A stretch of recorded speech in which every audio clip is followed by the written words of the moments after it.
Do you like horror stories?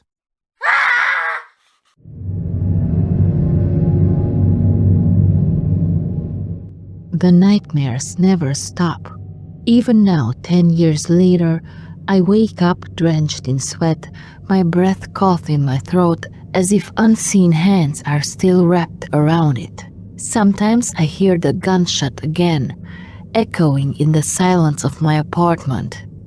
Other times I hear the whisper, the one I will never forget. "I'm coming for you!" It all started when I was 20. Just a young journalist, desperate to make a name for myself. That desperation led me to Victor Lazaro, a wealthy businessman with shadows lurking behind his smile.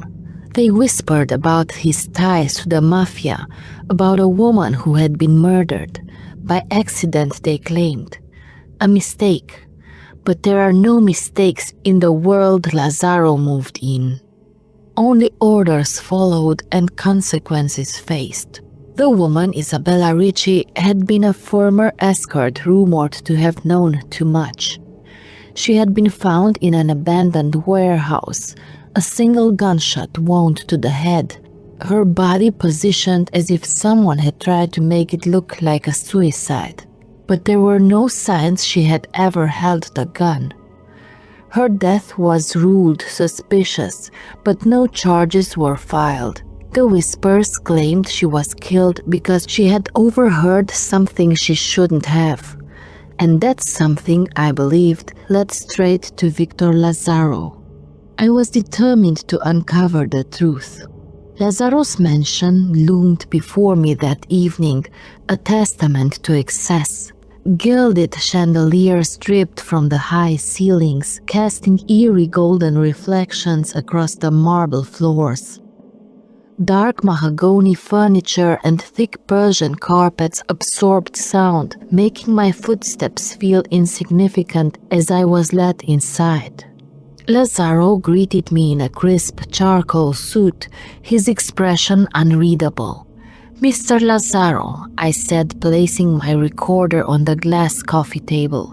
My hands were steady, but my heart wasn't. "Thank you for agreeing to this." He exhaled a trail of smoke, watching me. "I enjoy a good story," he said. "even the ones that aren't true." For an hour we spoke. He denied everything with the ease of a man accustomed to slipping through the cracks of the law. His business dealings, legitimate. His rumored mafia ties, absurd. The dead woman, "Never met her," he claimed, his face impassive. But I saw it in his fingers, how they twitched, in his eyes, how they flickered toward the hallway more times than I could count. He was hiding something. And then it happened.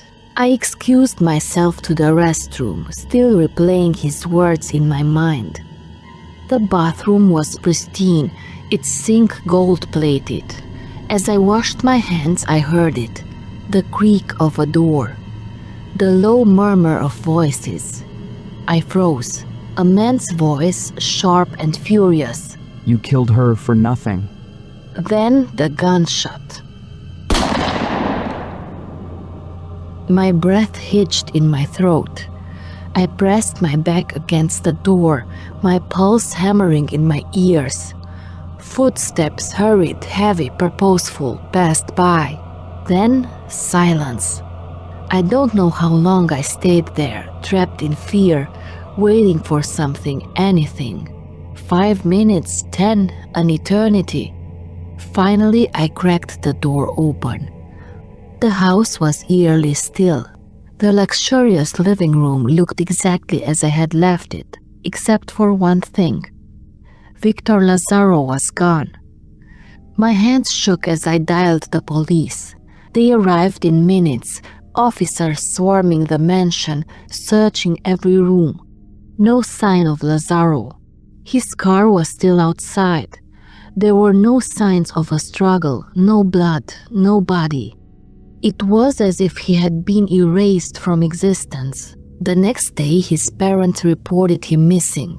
Investigators combed through security footage, cross-checked my statement, and even analyzed my tape recorder. Nothing.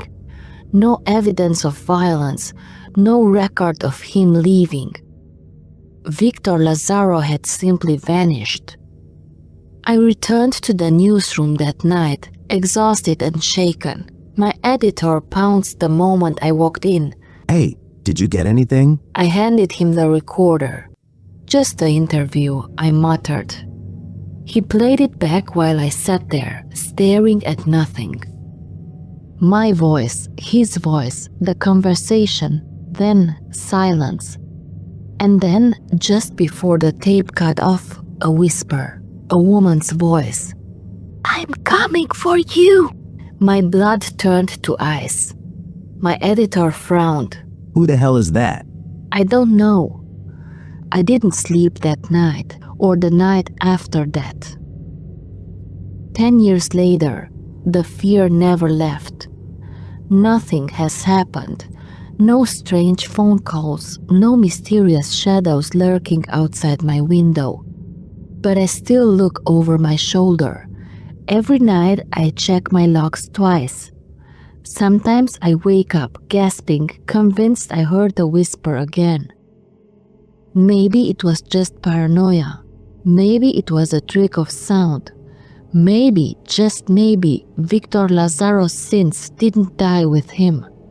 And maybe one day the whisper will come again. And this time she won't be just a voice. "I'm coming for you!"